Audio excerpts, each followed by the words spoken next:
regardez le nouveau jeu que ma sœur a acheté à mes neveux. C'est celui-là. On dirait un jeu normal, vraiment, alors qu'il est bien marqué que c'est pour 8 ans et plus, donc 8 ans quand même. Et regardez les cartes. Donc tu joues tranquillement avec tes neveux et après touche la langue du joueur de ton choix avec le bout de ta langue. Fais semblant d'embrasser quelqu'un avec la langue pendant 40 secondes. Je vous rappelle, c'est un jeu pour 8 ans. Mets de la pâte à tartiner dans le cou du joueur de ton choix et lèche-la. Ouais. Enferme-toi aux toilettes sans lumière avec le joueur de gauche pendant 1 minute. Colle tes lèvres contre la nuque du joueur assis en face de toi pendant un tour. Fais un bisou au joueur de gauche à 10 endroits différents de son corps, 10 endroits différents. As-tu déjà embrassé un garçon ou une fille sur la bouche? À 8 ans, quelqu'un t'a-t-il déjà vu tout nu hormis tes parents? Ok. Fais pipi dans les toilettes avec le joueur de ton choix qui est de dos. Où on va là? Fais un bisou à quelqu'un du même sexe. Mets du ketchup sur le pied nu du joueur de ton choix et lèche-le. 8 ans les gars, 8 ans. Tu as 1 minute pour créer une dispute entre 2 joueurs. Super. Dispute, super. As-tu déjà essayé un caleçon si tu es une fille? As-tu déjà essayé une culotte si tu es un garçon? 8 ans les gars. T'es-tu déjà baigné toute nue dans la mer? Mais pourquoi tu poses cette question à un gamin de 8 ans? Imite un chien et renifle les fesses de tous les joueurs après avoir fait semblant de faire pipi sur leurs pantalons. Qui est selon toi la plus belle beau parmi les joueurs? Explique-nous ton choix. Attends. Mais genre n'importe quoi. Retire une des chaussettes du joueur de ton choix uniquement à l'aide de tes dents.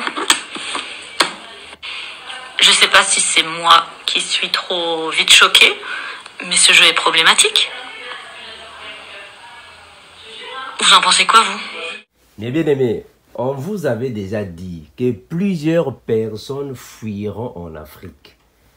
Bon, comme vous prenez ça à la blague, continuez de prendre ça à la blague. Vous voyez ce que cette jeune fille est en train de lire là. Les choses qu'elle est en train de lire, ce sont des choses que les satanistes vont mettre en place. Donc, ils vont commencer de mettre ça en place petit à petit sur les cahiers, sur les cartes, sur les livres ou dans les livres.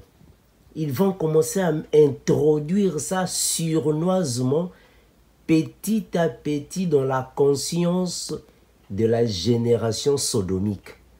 Cette génération qui est en train de se dérouler, qui vient. Ils vont commencer à introduire ces choses impudiques, ces choses contraires à la parole, ces choses qui ne correspondent pas aux enfants. Ils vont commencer à introduire ça dans leur cerveau. Et ça sera une chose normale. Sur une chose normale. Voilà pourquoi je vous avais dit que le sexe sera comme une gymnastique, une chose normale. On vous avait déjà dit ça. Que les jours arrivent, plusieurs personnes iront se réfugier en Afrique. L'Afrique sera comme un refuge pour plusieurs personnes. Pourquoi l'Afrique? Mais parce qu'il y a plusieurs choses qui se passent en Occident qui ne se passent pas en Afrique. Donc l'Afrique sera encore une terre ou soit une zone sécurisante pour un certain temps. Après viendra aussi le pire dans le monde entier. Donc il y a plusieurs choses que les Occidentaux peuvent faire, mais qui ne sont pas permises en Afrique. Il y a plusieurs choses qui se passent en Occident, mais qui ne sont pas des choses légales en Afrique. Donc, pour un certain temps, plusieurs personnes vont se réfugier en Afrique pour chercher alors une protection par rapport à leurs enfants. Mais plusieurs personnes vont fuir, vont rentrer. Ça sera le moment qui arrive, que nous vous disons toujours, que le jour arrive, que plusieurs personnes vont rentrer en Afrique. Parce que la situation seront tellement terrifiantes. Mes bien-aimés. Donc, nous approchons vers les moments difficiles de la vie. Nous approchons vers la déformation d'une génération impudique. La honte ne va plus exister, la peur ne va plus exister. Tout le monde aura un courage satanique. Donc, ils sont déjà en train de pulvériser le cerveau des enfants. Ils sont en train de polluer la conscience des enfants pour alors se mettre dans des choses qui sont carrément X. Donc, ils sont en train de travailler la conscience des enfants, la nouvelle génération, petit à petit, jusqu'à ce que c'est fini.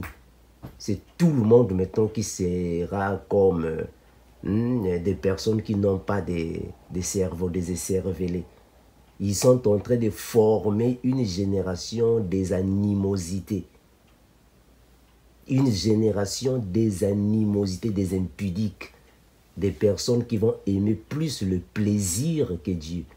Les personnes qui seront plus attachées au sexe, à la drogue, à toute chose qui est contraire au bon sens.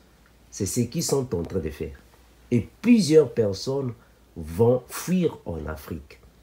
Plusieurs personnes iront se réfugier en Afrique.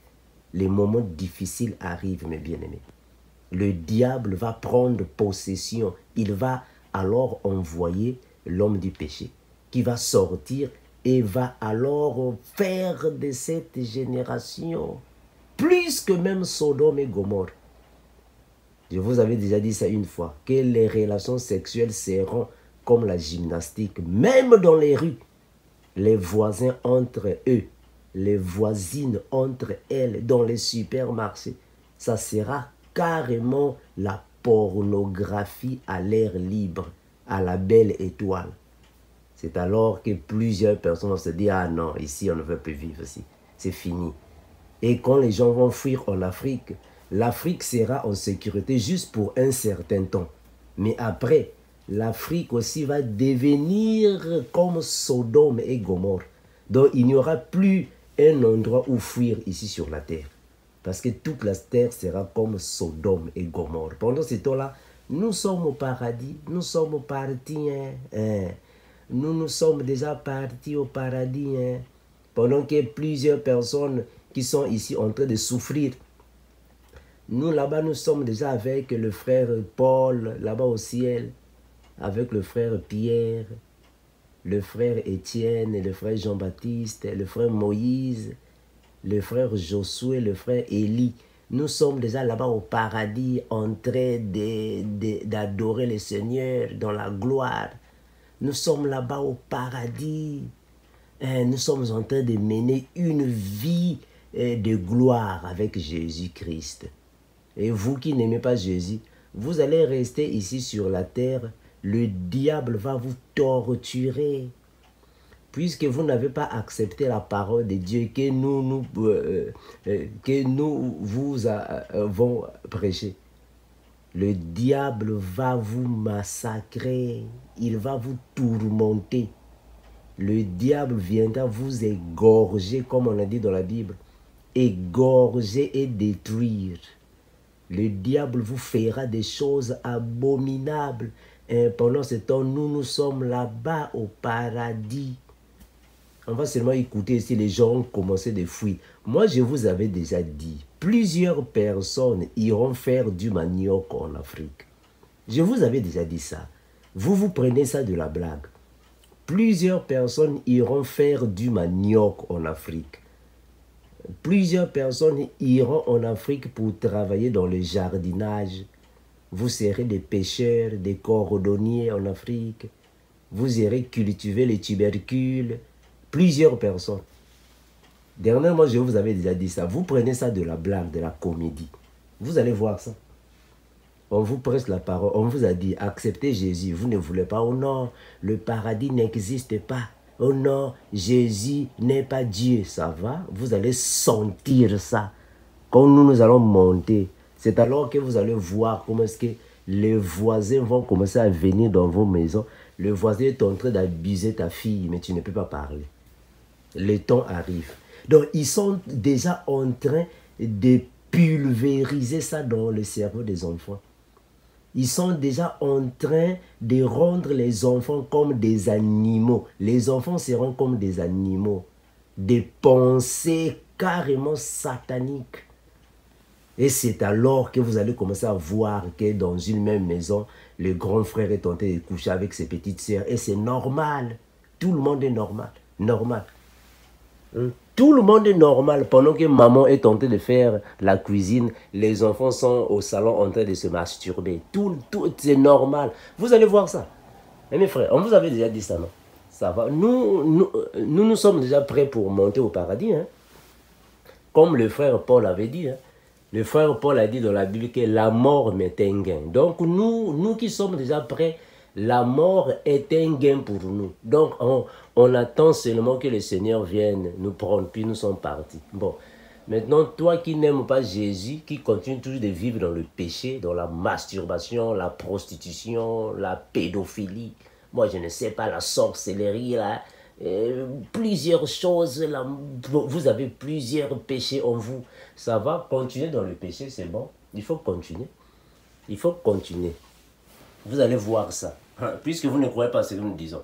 Vous allez voir ça, c'est alors que vous allez dire, ah, si je savais quand le frère Armand était ici, trop tard, nous sommes partis. Ah, si je savais, nous sommes partis, hein. Nous sommes au paradis.